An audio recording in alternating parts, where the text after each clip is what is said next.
Now we've created a contour toolpath, and we've gone through lead in, lead out a little bit. Now what I'd like to do is to look at some of the options that we have for multipass and depth cuts. Now we'll take our contour toolpath, we'll go into our parameters page.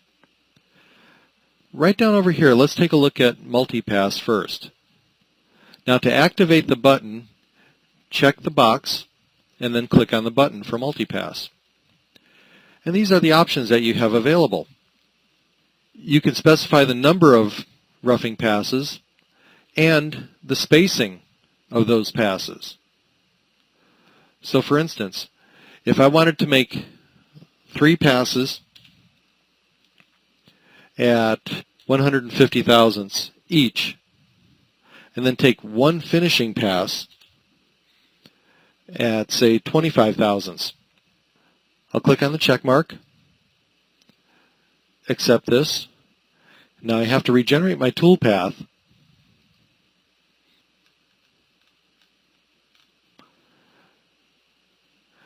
And if you could look at our toolpath lines, you'll see now that there are 1, 2, 3 roughing passes with 1 final finish pass. So multipass is controlling how many passes we take in X and Y. Let's go back to our parameters page. Maybe I want to take 2 finishing passes. Regenerate. Zoom in. And now here's our first roughing, second roughing, third roughing, first finish, second finish.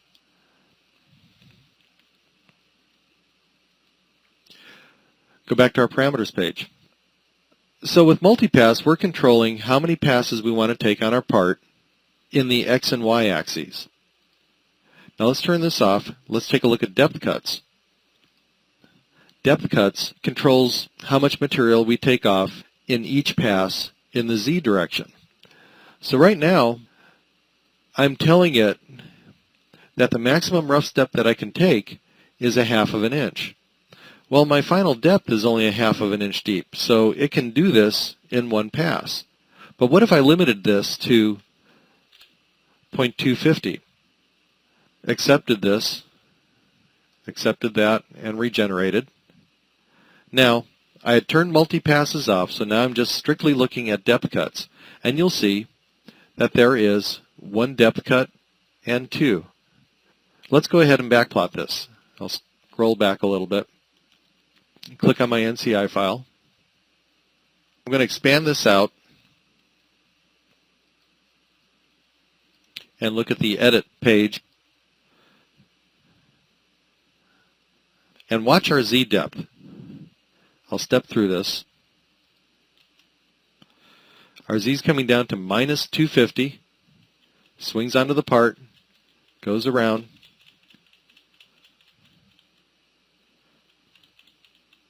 comes off, comes over, and it should drop down to -1/2 inch. And there we are. So we're taking 2 passes, 1/4 inch each. I'll close this out. We'll go back to our parameters page. Go to depth cuts again. Now let's add a finish pass. Let's say 1 finish pass at 25 thousandths. Regenerate. And now you'll see 1 roughing, 2 roughing, and a finish pass. Let's backplot this. Click on my NCI file, brings me right to backplot.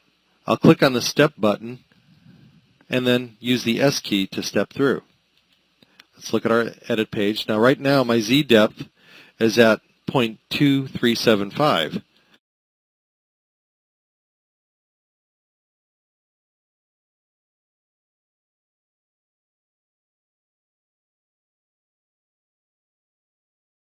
So Mastercam looks at what's left for the finish pass, subtracts that from the final depth, and then divides the remaining part as equally as it can.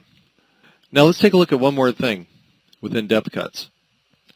If I tell it to keep the tool down, I'll accept this, regenerate, and we'll backplot this. the tool comes down, comes over, does not raise up, and it just feeds directly over, goes down, and so on. So there's no retract, wrap it over, Z move down. What it does is it goes around the part, comes over, and moves directly back to the beginning point without picking up in Z. This could be handy for you. You just have to make sure that there's no obstacle between where it's finishing and where it wants to start. Now there is another option in here, depth cut order by contour or by depth. We'll take a look at this towards the end of this video. But first what I'd like to do is show you what happens when we incorporate both depth cuts and multipass. I'm going to turn multipass on. I'm going to reduce this to 2 roughing passes and 1 finish pass. And I'm going to leave this checked at all depths. Accept it, regenerate. Now let's take a look at what happens. I'll step through this.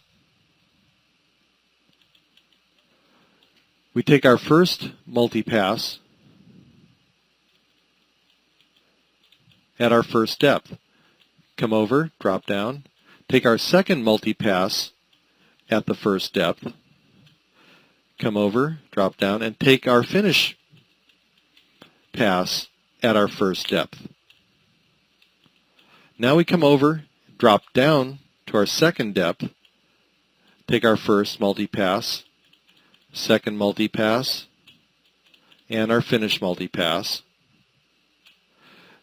Drop down to our finish depth cut, take our first multipass, second, and third, and we're finished. So what that does is that allows the number of roughing passes within multipass will happen at each depth cut. With this checked, the finish pass will happen at each depth cut as well. Well, that could present problems. You might have little witness marks for each step on the finish pass. So you may prefer to go to final depth with machining the finish pass. And what that will do is, again, perform each roughing pass at each depth cut, but it will wait to do the final finish pass until it reaches the final depth of depth cuts. Regenerate. Click on the NCI file, brings us directly to Backplot. Open our edit page.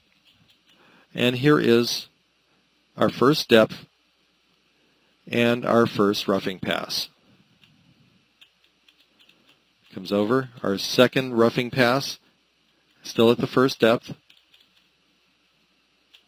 Now it should drop down to our second depth cut, and it does. Now it's at minus 475. Does our first roughing pass in X and Y, second roughing pass in X and Y. Comes over, drops down to minus ½ inch for our final depth. Now we should have the 2 roughing passes and the finish pass.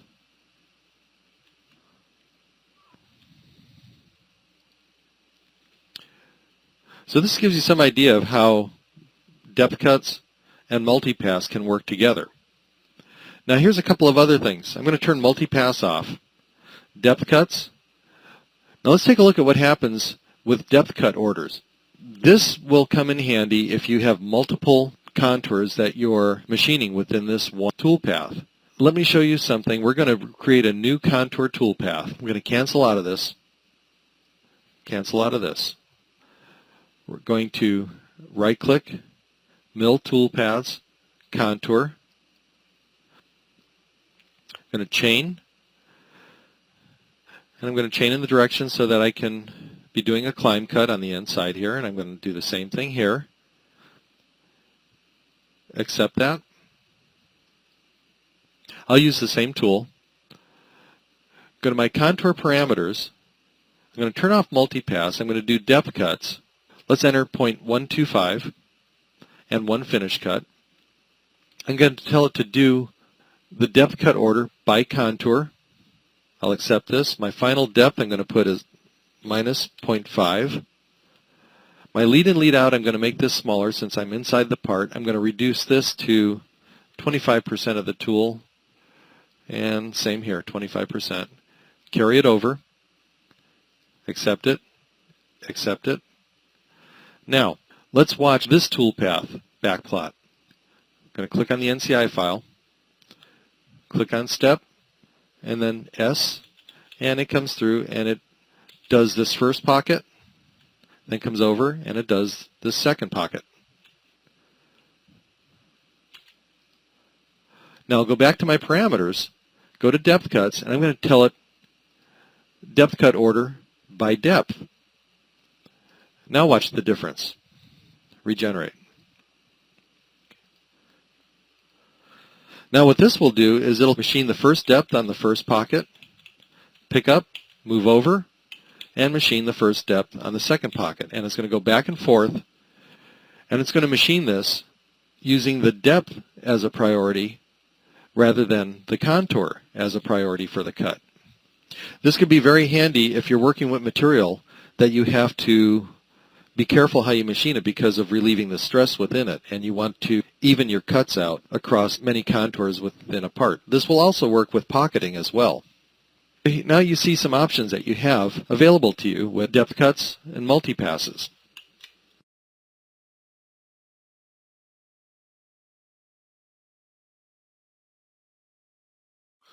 Since we've talked in general terms about contour toolpathing in 2D and also about lead in and lead out, let's go more into detail now about another aspect of 2D toolpathing, and that is in our depth of cuts and multipasses. In order to get there, let's go into Parameters page again, and let's look on the left scrolling menu, and we have the option that says Multipasses and one up here that says Depth Cut. So let's first go into Multipasses and take a look at that. If we activate Multipasses by clicking this button, we can see our options that we have. We have a rough passes, and we can specify any number that we like, and the distance of the spacing. The finished passes the same way, the number that we want, and the finished pass of the spacing. Down here we notice we also have final depth, all depths, and the option to keep tool down. So let's go into these things one by one. Now notice when we click on the field of the rough number over here to the right, it graphically identifies the roughing passes as the outer ones here. And we can change that right now. Let's change that to 2. And then it goes to the next tab, which is the spacing, the distance between the roughing passes, and we'll change that to 0.15. Now as we step down to finish passes, you notice that it shows the closer lines together here as being finished passes, and we're going to specify just one finished pass at a distance of 20 thousandths. So let's click OK to accept then, and let's regenerate our operation. And now, if we hit Alt-T, we'll see what the toolpath looks like. First of all, I'm going to go to the Level Manager and turn off the solid here so that we can see very clearly what our toolpath looks like in relation to the part. Now, if we double-click on our NCI path, we'll move over into the backplot screen, and we'll center that. Now let's watch it as we backplot, put it in step, and by clicking the S key, we can step down through the part. So you notice that it's cutting lower than the top of the part. Our depth is a ½ inch, and it goes around in one pass and then comes up. And then it comes in for another pass, a little closer. That's the 150 we talked about. And now one finished pass at 20 thousandths. So if we zoom in on this, you'll see that we have one rough pass, another rough pass, and then a finished pass. So let's back out of here, hit the screen again, and let's go back into our parameters page. But now let's uncheck our multipasses, disable that, and we'll go back into our depth cuts. And we'll click on to activate depth cuts. Now you notice that it says the maximum rough step. It may actually end up being less than that, but this is the maximum amount that it'll allow you to step down in any given pass. If we go into our linking parameters, we notice that our depth is absolute ½ inch. So Let's go up here to Depthcuts, and let's change this to part of that, say 0.25. So we'll put that in, and you'll see here to the right that the distance is graphically identified there in the depth cut. So let's accept that. We'll go back out here and make that in 2 passes with no finish cut. Now you can see here as we zoom in on this area here that we have clearly 2 different depth cuts going down to that 1/2 inch. Let's fit the screen again. Go back up here to depth cuts, but we're going to add a finish pass of also 20 thousandths. And now let's watch what it does here. Regenerate. And if we go into backplot by clicking on our NCI file, let's take a look at the details as we run through here. And we're going to step through here. And you notice that we start out above the part, click on S. Now it goes down to 240 rather than 250.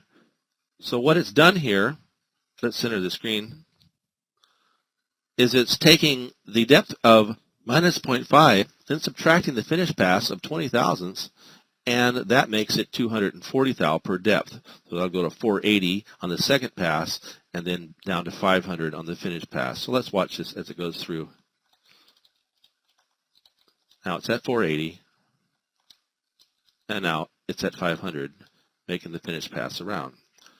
Now we can combine these depth passes with the multi-passes, so let's do that now. So let's turn on multi-passes. And also we're going to enable another feature on both of these that says to keep tool down. We're also going to keep this at all depths for now. We're going to go up here to depth cuts and check keep tool down as well. And we're going to keep the order by contour since there's only one contour. So let's check out of here then, and let's regenerate. Let's take a look at our toolpath. You see there's quite a few more toolpaths now, isn't there?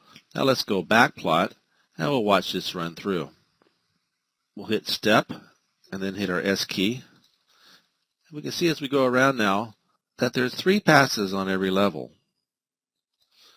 There's 2 roughs, and then a finish pass. Please note also on the arc on, arc off, there are no vertical retract lines. The tool is staying down and moving across from the exit to the entry again. So 9 total passes. Let's back out of here again, fit the screen once again, and let's take a look at how we can economize a little bit more by making the multi-pass only finish pass at final depth. So let's watch this now. Regenerate. So now we still have 3 passes in depth with 2 cuts per pass, but then on the last pass we have an extra pass for the finish, so we have a total of 7. So we've cut out 2 passes around that part, and it'll also likely have a better finish rather than having steps along the part. The time that you'd probably want to use, however, all depths, is if you had a relieved neck down end mill where the flute length would simply not reach the entire depth of the cut. Now we're going to look at another aspect in depth cuts, and that's by depth cut order, contour, or by depth. In order to do that, let's back out of here, and we'll hit Alt-T to get rid of our toolpath. But we need to create a new set of chains in order to demonstrate this function. So we'll choose the 2 inside pocket boundaries. So we'll right-click on Mill Toolpath, go to Contour, and we're going to select in our construction plane this pocket here at this point, and this pocket here at this point. So we're climb milling on both pockets. Now let's close out of there. And we'll go back into our depth cuts. We'll take a look. We're still in by contour, and we're going to take out this keep tool down, and we're going to remove the finish pass. We're going to make our rough step something less, like 0.15. Our multi-passes, we're going to also take out the keep tool down, and we're going to take out our finish pass for brevity's sake. We're going to go into linking parameters and make sure that our depth is minus 0.25. But first we're going to need to go into lead in, lead out. We're going to need to change our entry to something smaller so that we don't violate the part. And of course, it helps to turn on gouge check as well. So let's get out of here. We're going to see what happens. But let's go ahead and click on our NCI file and let's watch this run through. So we'll hit step forward and we'll hit S. And we'll just hold down the S button, and you notice that it stays in that contour. When it finishes that, it moves over to the other one. Now let's back out of here, and we'll go back right into parameters to depth cuts, and we'll change to by depth. Then regenerate, and we can see that it didn't change the look of the tool path, but we'll watch this again in backplot. But this time, now you notice it goes around the first pass, moves up, and then comes over to the other part. Then it goes back and forth at each depth, so it's working its way down on both pockets. Now, you can also do this with pocketing, and as you gain a certain comfort level with the kind of parts you work on, you'll find that it'll be beneficial to do that on parts where walls are thin or the stresses in the material can cause the part to move around very easily. So you want to work your way down the part inside and possibly even outside a little bit at a time. And that's when it'd be good to use depth cut by depth rather than by contour. So now we've seen a few more ways that we can tighten up our programming in 2D toolpath contours.